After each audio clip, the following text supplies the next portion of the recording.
Welcome to सांग मैंने आउ गोटे मो फेसबुक ब्लॉग को आपण मानक स्वागत। आज आम बनवा होममेड केक। बर्तमान केक पे आम नहीं ब्रेड सांगे कॉफी कलर बिस्कुट एटा रहीगला खजूर कोली एपटे रहीगला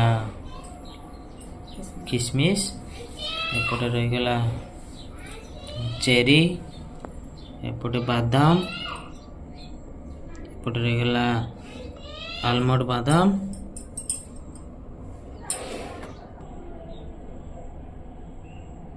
स्टेप रहीगला हमर सुजी बादाम काजू अलैच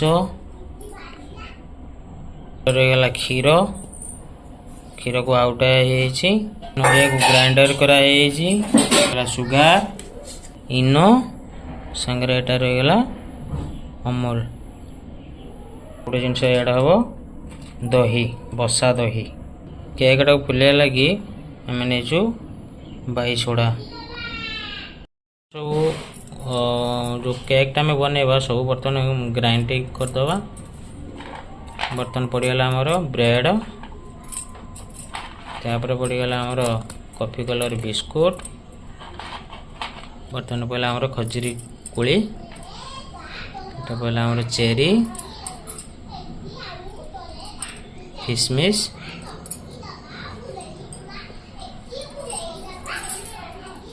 पहला काजू एटा पहला बादाम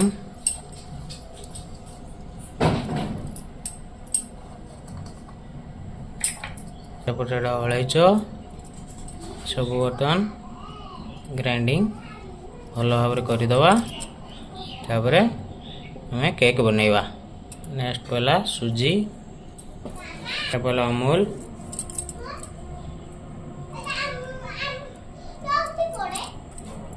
एटा पहला नड़िया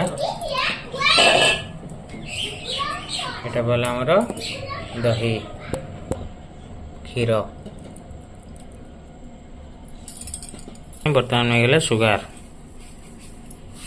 न बहुत सारा आइटम पड़ू बर्तमान आम केक होममेड केक रे पहला बाई सोडा आम भल भाव बर्तमान ग्राइंडर होगा। ये बर्तमान आम केटिन ले बसैबा तो कड़े बस रेडी करवा केक। केक तो ग्राइंडर हो माने तार सब सामग्री सब ग्राइंडर होता।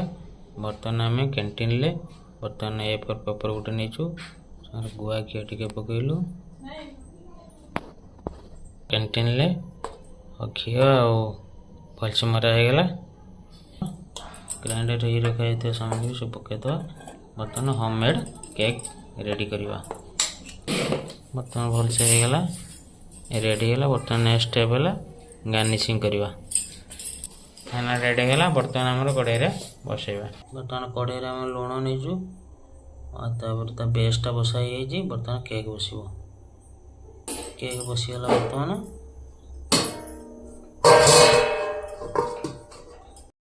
Homemade cake ready होगला। बढ़िया रंग देखा जाऊँ आज जो खायापाई तो बहुत टेस्ट लगे खाई टेस्ट करवा।